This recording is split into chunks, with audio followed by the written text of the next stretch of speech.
Oh, listen to that.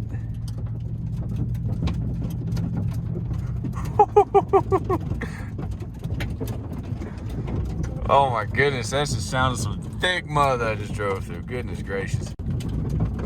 Oh my God, I don't know if it's gonna stop.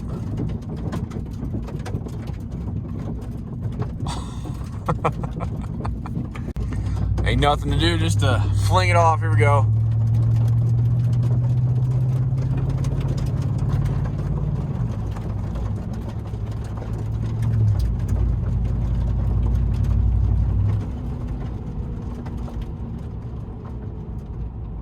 That is the longest I've ever had mud stuck on my tires in my life.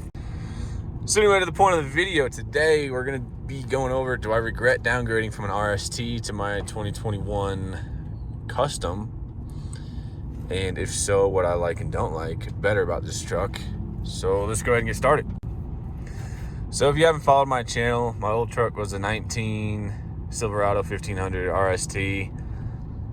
Pretty much the same truck. Main differences on that are obviously the trim level, the year, and then the motor was the 5.3 with the DFM and had the 8-speed transmission. Whereas this truck is a lower trim level, newer, 21, and it has the 5.3 with AFM and a 6-speed. So it's got older motor and older transmission in it. So interior wise, this truck, main difference is no leather really anywhere to be seen. More hard plastic. Ooh, look at them mules. What's up, mules?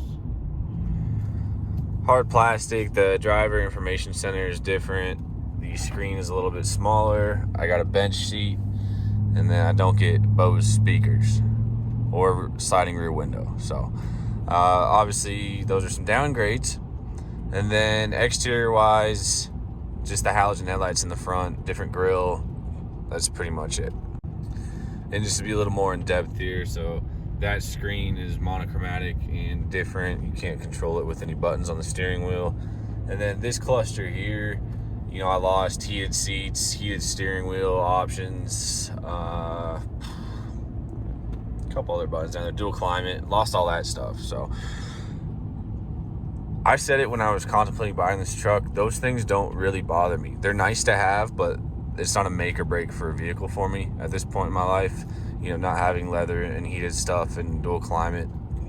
If it still has AC and a radio, that's totally 100% fine for me. So we'll pull over here. Obviously bench seat, cloth seats. To reiterate, otherwise it's really very similar. And if we hop out here, exterior is very similar. This is the main difference here. We got the halogen dual stack headlights. I'm just gonna call them dual stack, just made that up.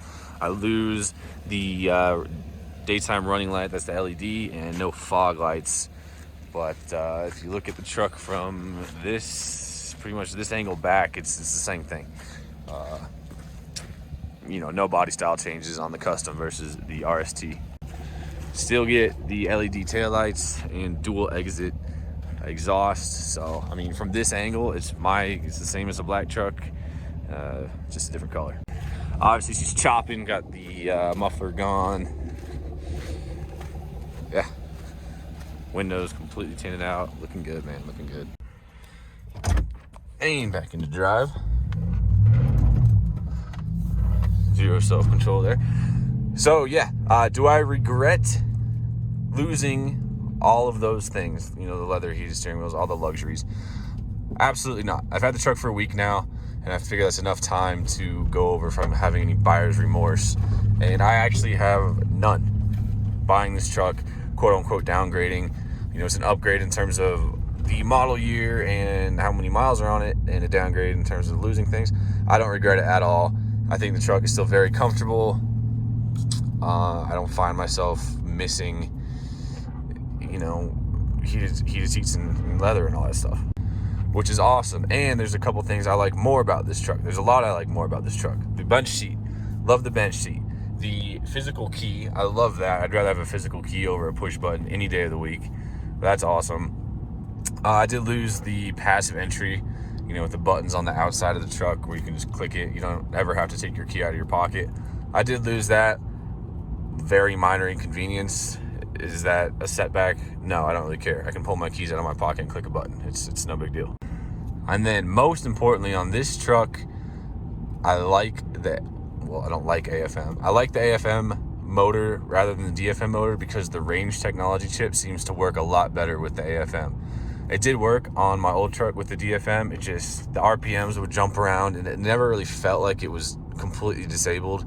It felt like DFM was always trying to kick in, just in driving the truck and looking at the RPM, and that the range was just, you know, every second just saying no, no, no, no.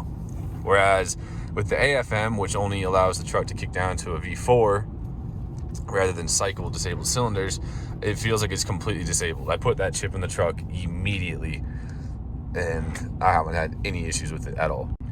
And 100% most important is the transmission. And sorry about those screws from my license plate rolling around down there on the floor. The transmission in this truck is a 6L80. That transmission's been around for a long while. It's got a good, decent reputation of being reliable, but it's night and day versus the 8-speed that was in my black truck.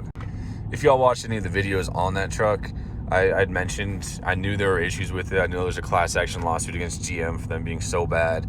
I never had any problems with it, but we also have to consider the truck I had before that was a 2008 with a 4L60 in it with a motor that I definitely was losing compression somewhere because it was just so freaking slow.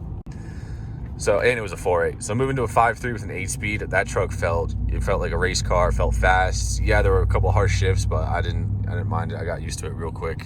The 4L60 in that truck she was also tired. I think that truck was used to tow a lot more than it should have very frequently.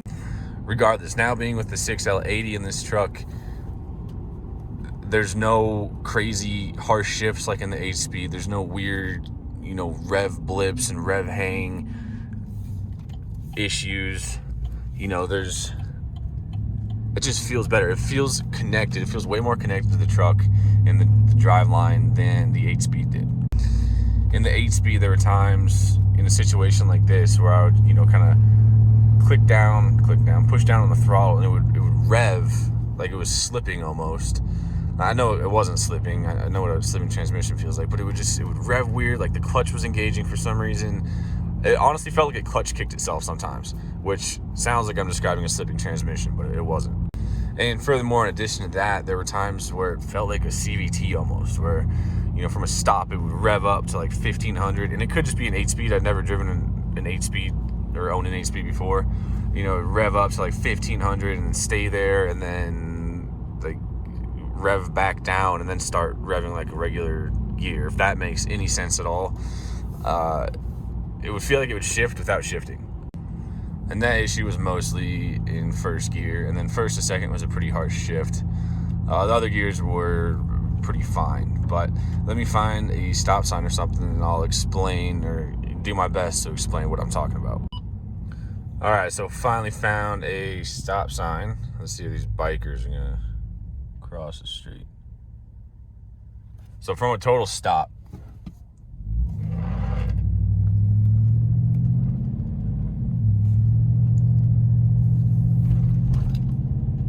it's totally perfect. And here we are getting on the freeway. Okay, alert.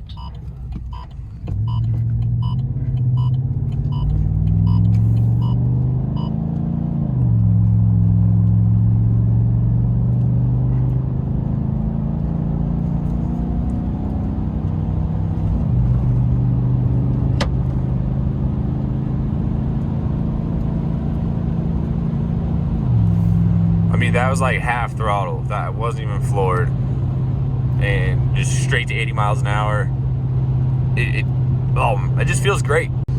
It's smooth, it is predictable, it doesn't have any weird things where, you know, like the 8-speed, it would rev out weird, I don't know.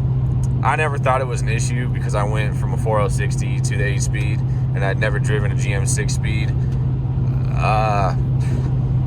Yeah, no, I love this transmission. It is feeling so much better.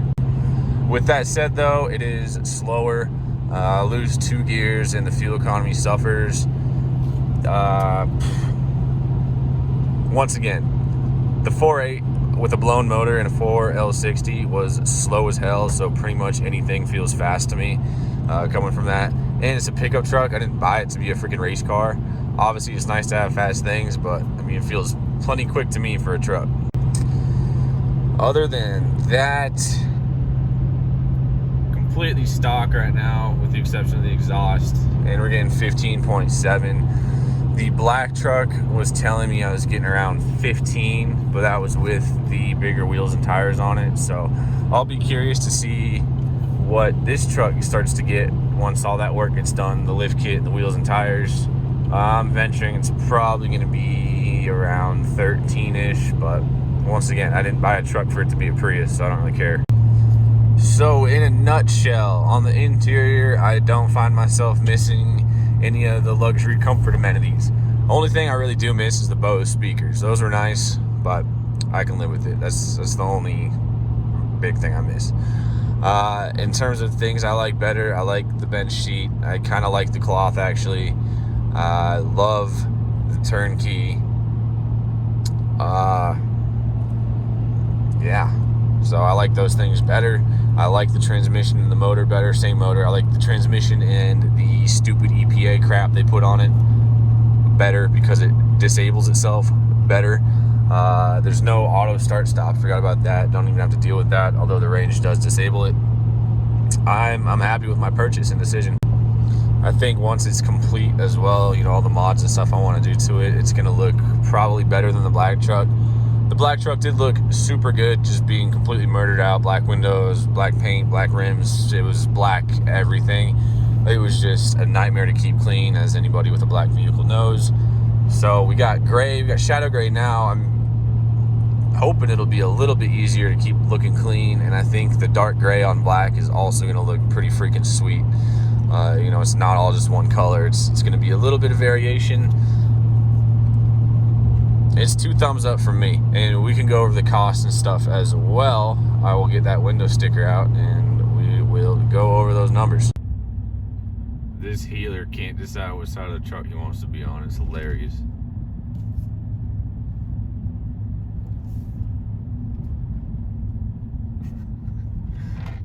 Just back and forth, back and forth.